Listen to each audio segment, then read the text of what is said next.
அஸ்ஸலாமு மக்களே, 3 நாள் உடம்பு சரியில்லாதனால வீடியோ போடல. அதனால் இன்றைக்கி போடுறேன். பாயாசம் வைக்க போகிறேன். பூசணிக்காய் பாயாசம். ஒரு 2 வாழை சின்னதொன்று பெருசு எடுத்து வச்சுருக்கிறேன். பாயாசம் வைக்க போகிறேன். என்னென்ன தேவையான முதல் தேங்காய் பால் எடுத்து வச்சுருக்கேன். 2வது தேங்காய் பால், நாட்டு சர்க்கரை, பூசணிக்காய், தேங்காய் வந்து அறுத்து வச்சுருக்கிறேன், முந்திரி, திராட்சை அறுத்து எடுத்துக்கலாம். பழமாக தான் எடுத்துருக்கிறேன்.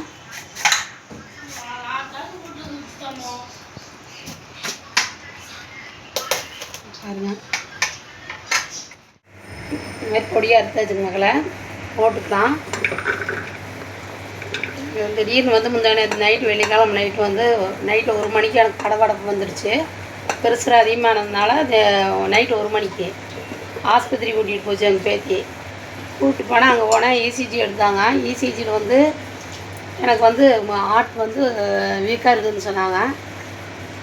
ஹார்ட் வீக்காக இருக்குதுன்னு சொன்னாங்க. இந்த உடனே எக்கோ எடுக்கணும்னு சொன்னாங்க. நாங்கள் வந்து உடனே எக்கோ எடுக்கலை. பால் ஊற்றிக்கலாம், 2வது பால் ஊற்றிக்கிறேன். நாங்கள் எக்கோ எடுக்காம விட்டதுனால நேற்று தான் போய் எடுத்துகிட்டு வந்தோம். அங்கே எடுக்கவும் உங்களுக்கு வந்து அடைப்பு இருக்கிற மாதிரி தெரியுது, நீங்கள் வந்து என்ஜிஓ பண்ணுறதுக்கு ஒன்று 20 நாள் கழித்து வாங்கன்னு சொல்லி மாத்திரை எழுதி கொடுத்துருக்குறாங்க.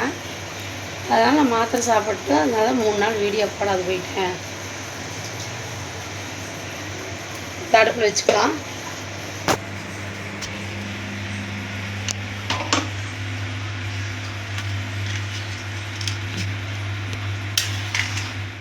ஒரு 4-5 விசில் விட்டால் போதும்.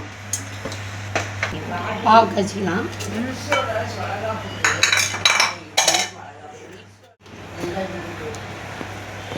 பாவு காய்ச்சிக்கலாம்.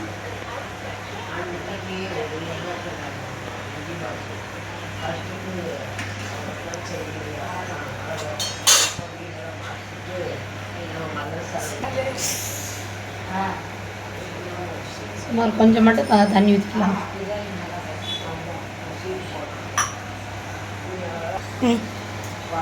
அதே பூசணிக்காய் நல்லா இனிப்பாக இருக்கும். அதனால் நமக்கு தேவையான சக்கரை மட்டும் எடுத்துக்கலாம். அதே மாதிரி எனக்காக துவா செய்யுங்க. எங்கள் எல்லார்கிட்ட நாங்கள் வந்து சில துவா செஞ்சிட்டோம். எங்கள் மக்களுக்காக எல்லோரும் நல்லா இருக்கும்னா எல்லோரும் துவா செஞ்சுருக்கிறேன். எனக்கு ஒன்றும் இல்லாமல் விவசாயிக்கு தரணும். நீங்களே எங்களுக்காக துவா செய்யுங்க.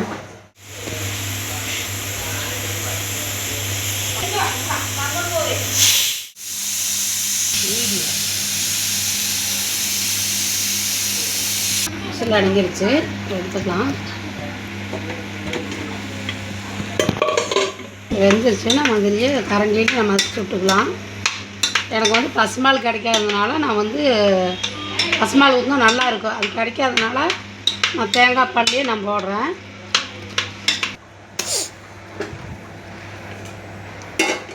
எடுத்து ஊற்றிக்கலாம். நெய் கொஞ்சம் ஊற்றிக்கலாம். கொஞ்சம் நேரம் கொதிக்க வரலி நெய்யை 2 ஸ்பூன் விட்டுக்கலாம்.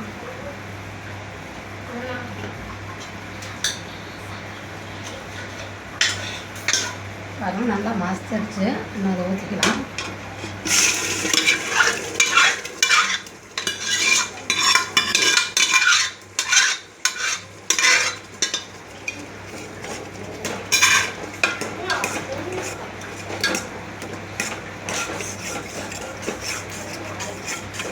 இதிலே பாவு ஊற்றிக்கலாம்.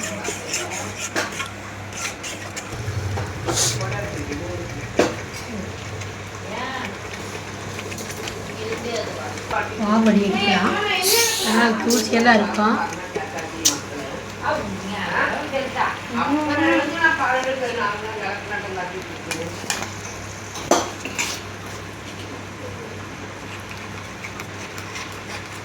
அது பாவு வடிகட்டியாச்சு. நல்லா கொதிக்கிட்டோம்.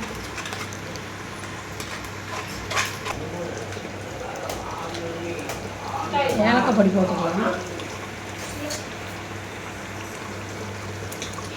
நான் சுக்கு போடல, ஏன்னா பேத்தி வந்து சுக்கு போட வேண்டான்ட்டாங்க. அதனால் ஏலக்காய் மட்டும் போட்டுட்டேன். ஊற்றிக்கலாம் முதல் பால். அடுத்து வந்து முந்திரி திராட்சை தாளித்து கொட்டிக்கலாம்.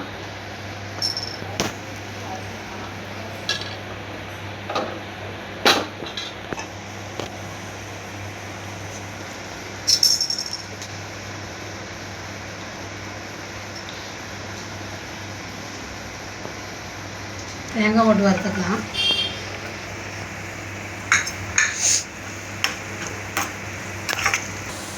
அது முந்திரி திராட்சை போட்டுக்கலாம்.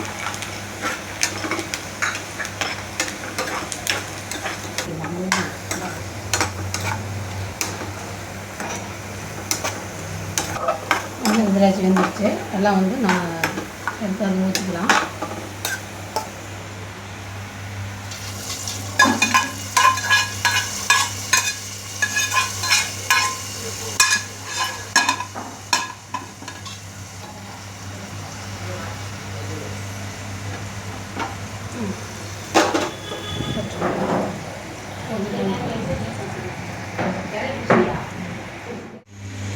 நீங்களே பூசணிக்காய் பாயாசம் செஞ்சு போட்டு சப்ஸ்கிரைப் பண்ணுங்கள், லைக் பண்ணுங்கள், கமெண்ட் பண்ணுங்கள். எனக்காக எல்லாம் துவா செய்யுங்க.